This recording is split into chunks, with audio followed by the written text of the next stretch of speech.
Hello there, you're tuning into Nightline with me, Nakia Bashiruddin. The headlines. 20 road fatalities on first day of Hari Raya Idul Fitri. And German nurse jailed for life for killing 85 patients. Welcome. The Yang di-Pertuan Agong Al-Sultan Abdullah Riayatuddin Al-Mustafa Billah Shah and the Raja Permaisuri Agong Tunku Aziza Amina Maimuna Iskandaria celebrated Idul Fitri with the people of Pahang at Istana Abdul Aziz in Kuantan on Thursday. It was attended by more than 10,000 people from various backgrounds beginning at 10 a.m. The King and the Queen extended Idul Fitri greetings to their guests. Sultan Abdullah and Tunku Aziza had expressed gratitude for being able to celebrate Idul Fitri with the people for the first time after the Sultan's election as the Yang di-Pertuan Agong on January 31st. Later in the afternoon, the King went to the Royal Mausoleum in Pekan for Tahlil and the recital of Yasin for his late father, Sultan Ahmad Shah.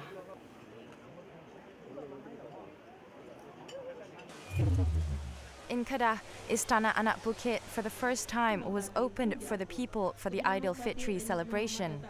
The tradition was started by the Sultan of Kedah, Sultan Salehuddin Ibni Almarhum Sultan Badli Shah, and the Sultana of Kedah, Sultanah Maliha Tengku Arif, who ascended the throne last year. Macam teruja sikit lah sebab dapat masuk kan. Susah lah nak boleh masuk. Bila ada peluang macam ni, bawa lah family datang. Jadi makanan macam mana? Okey, semua dapat makan. Ada nasi tomato, ketupat rendang semua ada. Sangat seronok. Pertama kali. Tak pernah main. Teruja. Sangat-sangat seronok. Jadi makan gini okey tak? Okey, makanan dia sangat sedap. Semua memang sedap lah. Anak-anak dapat dengar ya? Dapat. Tapi 12 tahun ke bawah lah kan. Sekali pertama. Saya ambil peluang ni. Apa perasaan dia dapat? Seronok lah. Boleh tengok lagu saya sana. Dia tengok kat luar kan hari-hari. Jadi hari ni bila masuk rasa suka sangat lah. Seronok. Kau main berapa beranak semua? 5 beranak dia, adik 2 orang. 7 orang lah kami semua. Main siap awal pukul berapa pagi? Okay, 8.45 macam tu lah keluar pada rumah tadi. Also present were Kedah Menteri Besar, Datuk Sri Mukris Tun Mahathir and royalties. 20 people lost their lives on the roads on the first day of Idul Fitri on Wednesday. PDRM Corporate Communications Head Dato' Asmawati Ahmad said since the road safety operation was launched on May 29th, 13,316 accidents involving 18,854 vehicles were reported in 8 days. Dato' Asmawati, in a statement on Thursday, said 4 fatalities were reported in Kedah, Perak and Johor, 3 in Selangor, 2 in Pahang and 1 each in Negeri Sembilan, Kelantan and Sabah on the first day of Idul Fitri.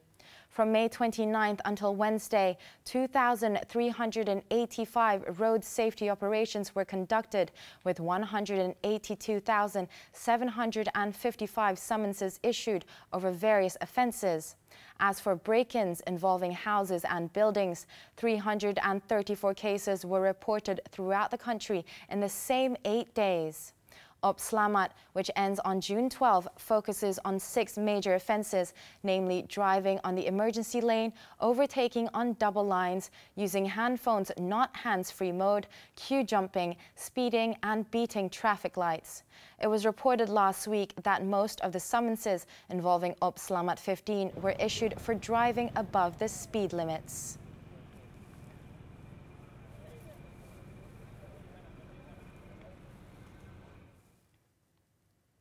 In Johor, 3 in a family were killed in an accident involving a Proton Wira and a Proton Exora at kilometre 15 Jalan Mersing Endau in Mersing on Thursday. In the 11:30 a.m. accident, the victims, 34-year-old Muhammad Safar Zakaria and his wife Nurul Jannah Talib, aged 29, died at the scene, while their 4-year-old son Muhammad Darwisi died during treatment at the Mersing hospital. Another 2 children of the couple who were seriously injured were being treated at the hospital with 6 passengers from the Proton Exora. Mersing Police Chief Superintendent Cyril Edward Newing said it was believed the Proton Wira, driven by Muhammad Safar from Endau to Mersing, lost control and skidded into the opposite lane and collided with the Proton Exora. The case is being investigated under the Road Transport Act 1987. Police have advised the people to get sufficient rest before driving long distance to avoid getting into accidents.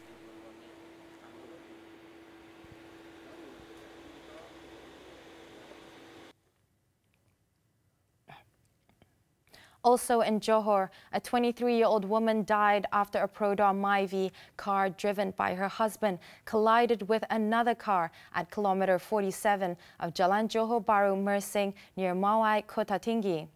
The accident occurred at 11:02 a.m., which also injured her 7-month-old baby and her husband. Kota Tinggi District Police Chief Superintendent Ashmon Baja said the woman, identified as Izzati Mustafa, died at the Kota Tinggi hospital. Her daughter, Afiya Medina, and husband, 26-year-old Muhammad Rizwan Nordin, and the driver of the other car were injured and were being treated at the Kota Tinggi hospital.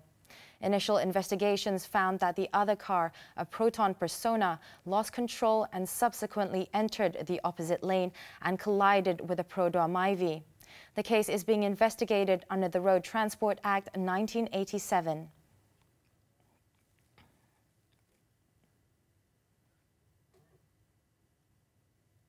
In the meantime, the Road Transport Department, RTD, has refuted a news report that only 4 automated awareness safety system AWAS cameras in the country are functioning, as the others are in disrepair. In a statement on Thursday, the RTD said all 41 AWAS cameras are in good condition and in operation. The operation of several AWAS cameras was only temporarily suspended recently, as they were damaged in accidents or were being rewired. The RTD also denied allegations that it has no expertise to operate the AWAS camera system. The news portal reported that only 4 AWAS cameras are still in operation out of a total of 45 units set up nationwide.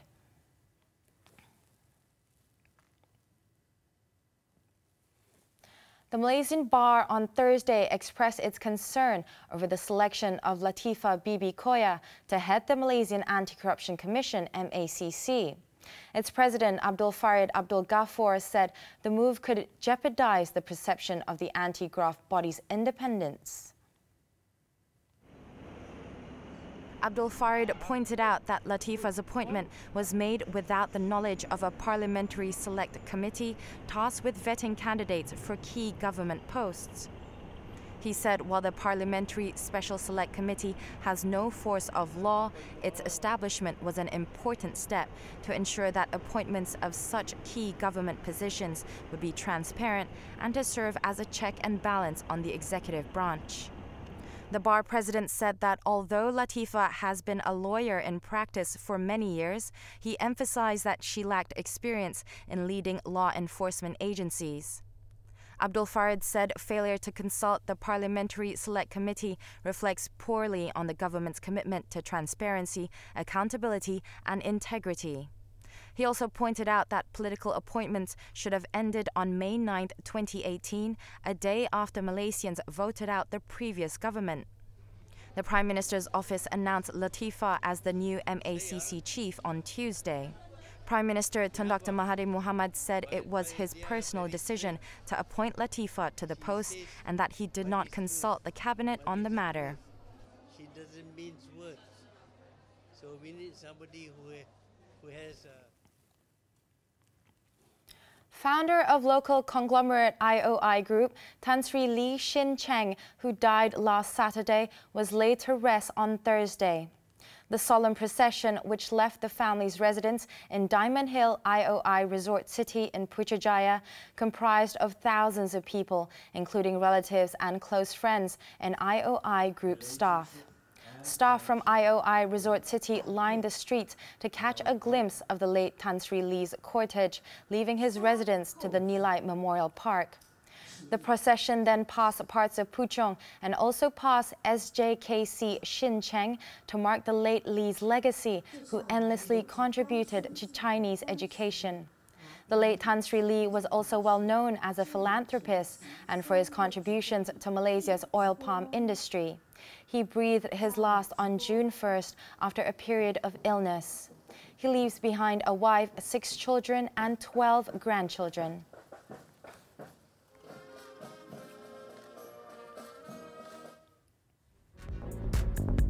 Up next, duo nabbed over assault on couple outside shop. Stay tuned for the details.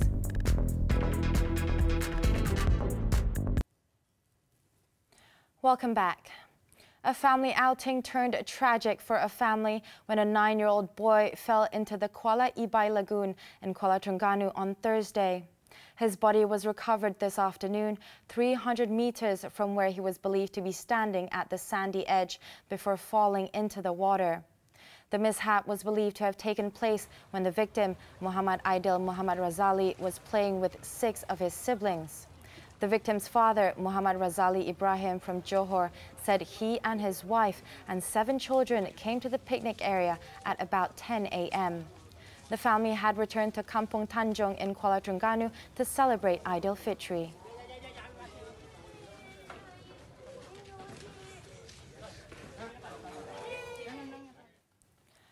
In Sabah, police have arrested the 2 main suspects of an assault case in which a married couple was beaten up in front of a shop at the Api Api Center, an incident that was caught on camera and went viral. Kota Kinabalu Acting District Police Chief Superintendent George Abdul Rahman said the suspects, aged 67 and 37 respectively, were apprehended on Tuesday, 2 days after the 1 a.m. incident on June 2nd. In a statement on Thursday, George said the 2 men will be charged in court on Friday, and police are still looking for several other individuals involved in the incident. Footage from a closed-circuit television camera that later went viral on social media showed a couple being beaten up in front of the shop at the Api Api Center.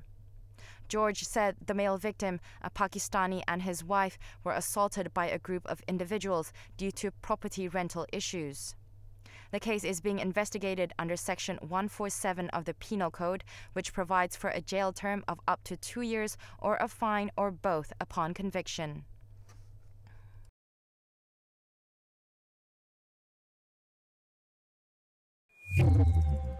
In Kelantan, swift action by firemen had saved 2 houses from being burnt down in a fire in Batu Dua, Jalan Kuala Karai, Kota Baru on Thursday.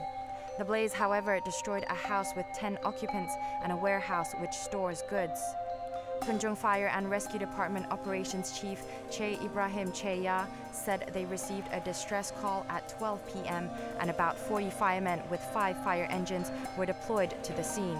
The amount of losses incurred and the cause of fire is still under investigation. The family of 3 who were killed when struck by lightning at the Felda Palong Enam near Jempol were laid to rest at the Jalan Tampun Hindu Cemetery on Thursday. The deceased have been identified as S. Elangovan, age 38, P. Kaliamma, 36, and their 3-year-old son, E. Vinesh. Jempol Police Chief Superintendent Muhammad Nur Hishamuddin Hashim said the remains of the deceased were discovered in a goat shed late on Tuesday evening.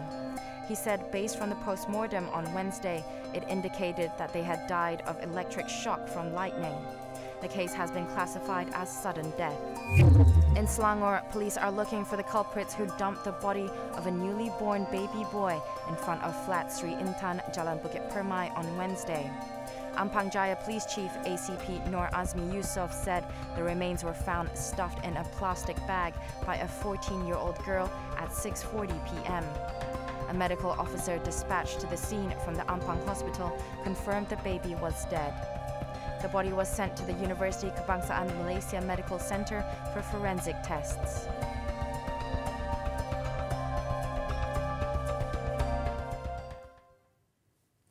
The International Islamic University Malaysia, IIUM, in Gombak, Selangor, is a nationally renowned hub for international students.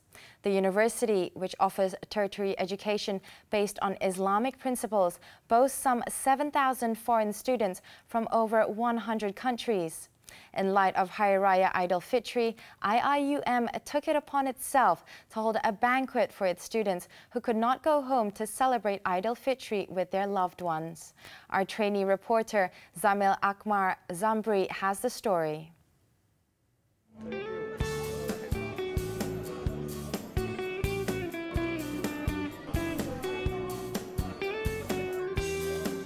Although the 200 international students here at UIAM could not return to their respective homeland to celebrate the festivity with their loved ones, this event gives them a chance to experience a different Fitri celebration. Various kinds of food and drinks were served during the feast, including traditional dishes like rendang and lemak on the first day of Fitri. IIUM Rector Professor Emeritus Tan Sri Zulkifli Abdul Razak said the event was also an effort to create a community on campus that feels like a second family for foreign students. This particular occasion was organized mainly to celebrate the international students in IIUM. We have got 7,000 international students from 117 countries in this university, and many of them are not able to go back to their countries or hometown, and therefore we need to celebrate this occasion together with them by making them feeling at home as far as Malaysia is concerned, although it is not the same, but this is something that we can do for them. And I think this is a way to recognize that we also celebrate diversity among international students from all over the countries in IIUM. Overwhelmed by the celebration, many international students expressed their gratitude for the occasion, which they described as thoughtful. Some also shared their experience celebrating Fitri in their home countries. Yeah, I think it was definitely different than I would in the United States. I feel like because this is a Muslim majority country, it's really interesting to see that everyone does it together, everyone is in it together, and it doesn't feel as lonely or alone. So it feels more like a community, and it's a beautiful thing to see, and I really enjoyed it so much. Usually when I am alone, I cook by myself. I tell my family I finish fasting, I need to celebrate. We kind of cook, but for the prayer I just pray alone, and that's it. But there are times that I travel to other communities, bigger communities, and we celebrate like here. The university currently has 30,851 students, with non-Malaysians representing 21.2% of the total. Zamir Akmal Zambri reporting for Nightline, TV3.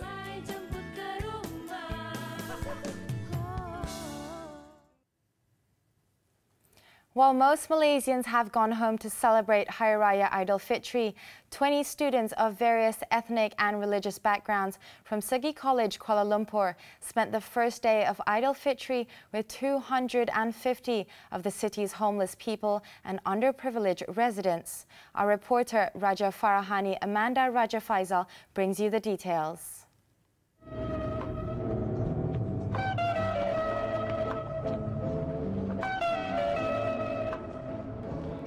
It is always about giving back to the society.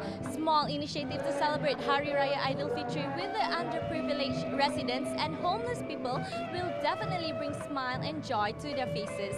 The Jom Raya Open House was held at Pusat Transit Gelandangan in Kuala Lumpur, organized by non-profit organisation Institute on Jaafar IOJ as part of its ongoing Jom Breakfast campaign. According to IOJ Chief Executive Officer Charles Mohan, by having multiracial students celebrate Hari Raya with the less fortunate in a Malaysian open house setting, both sides will benefit from the experience of taking part in a cornerstone of Malaysian warmth, culture and unity. specialnya Jom Raya ini adalah satu program yang diadakan untuk memastikan bahawa rakan-rakan jalanan atau gelandangan di sekitar Kuala Lumpur dan juga keluarga yang tinggal di sekitar Chowking yang jatuh di bawah kategori B40 ataupun keluarga yang miskin turut tidak ketinggalan kemeriahan sambutan Hari Raya Aidilfitri bersama-sama kami di sini. We would like to share the joy to celebrate the Hari Raya festival with the underprivileged people. This is our third year Segi College Kuala Lumpur is hosting the Jom Raya organised by Institute On Jaffa. I would like to thank Institute On Jaffa for giving us the opportunity.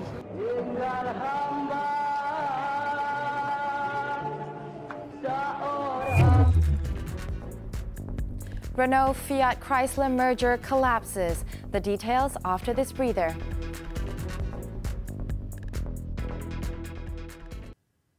We're back with the foreign news.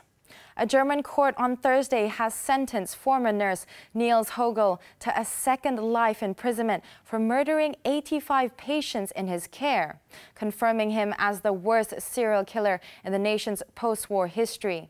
Addressing Hogel at the district court in Oldenburg, Judge Sebastian Burmann said that his crimes were beyond comprehension. The 42-year-old committed the crime while employed at clinics in the northern German towns of Delmenhorst and Oldenburg between 2000 and 2005. It is understood that he injected his patients aged between 34 and 96 with lethal drugs and then played the hero by appearing to struggle to revive them. However, in dozens of cases, he could not bring them back.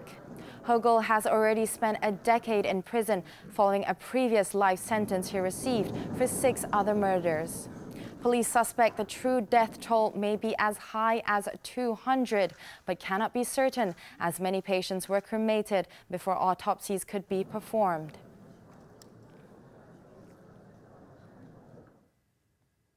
Retired General Prayut Chan-o-cha, the man who led a military coup in Thailand 5 years ago, has been elected as the country's prime minister, completing a transition from coup leader to head of a civilian government in a system seen tilted in his favor.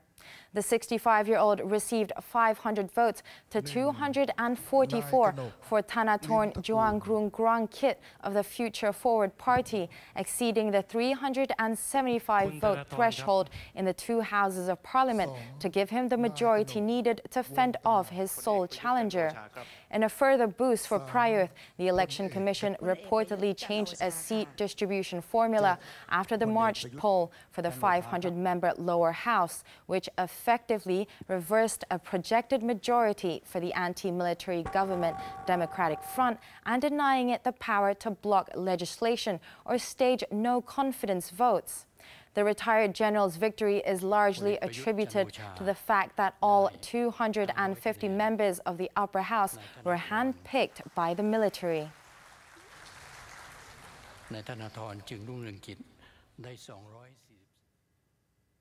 China's Huawei on Wednesday signed a deal with Russian telecoms company MTS to develop a 5G network in the country over the next year.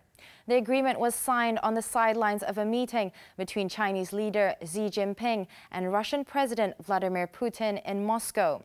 According to MTS in a statement, the deal will see the development of 5G technologies and the pilot launch of 5th-generation networks in 2019 to 2020. This comes after efforts by Washington to block Huawei escalated last month when the Trump administration put the company on its entity list, which prohibits U.S. companies from trading with the firm. Several companies have already distanced themselves from Huawei, including Google, whose Android system equips the vast majority of smartphones in the world.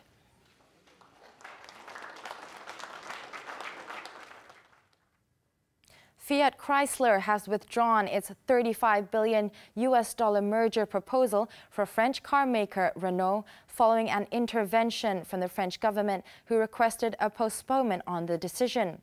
According to French Finance Minister Bruno Le Maire, the French government had engaged constructively with all partners in the negotiations, but that agreement had not been reached on all the government's conditions for a deal, fearing of potential factory closures at Renault. The French government has a 15% stake in Renault and is the company's largest shareholder. Shares in Renault has plunged nearly 7% in Paris after the proposal was withdrawn, while Fiat stock opened lower in Milan but later recovered its losses. The merger would have created the world's third largest automaker and would produce an estimated sales of 8.7 million vehicles per year.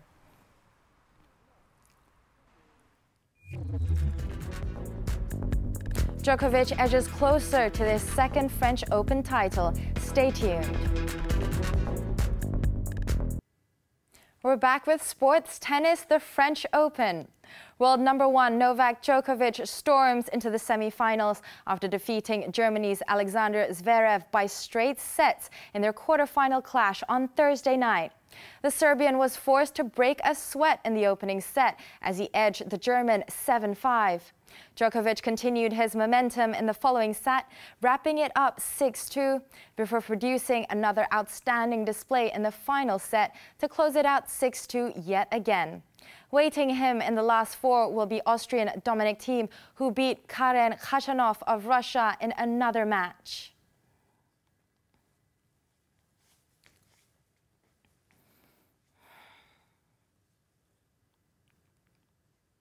And that's all the time we have for this edition of Nightline.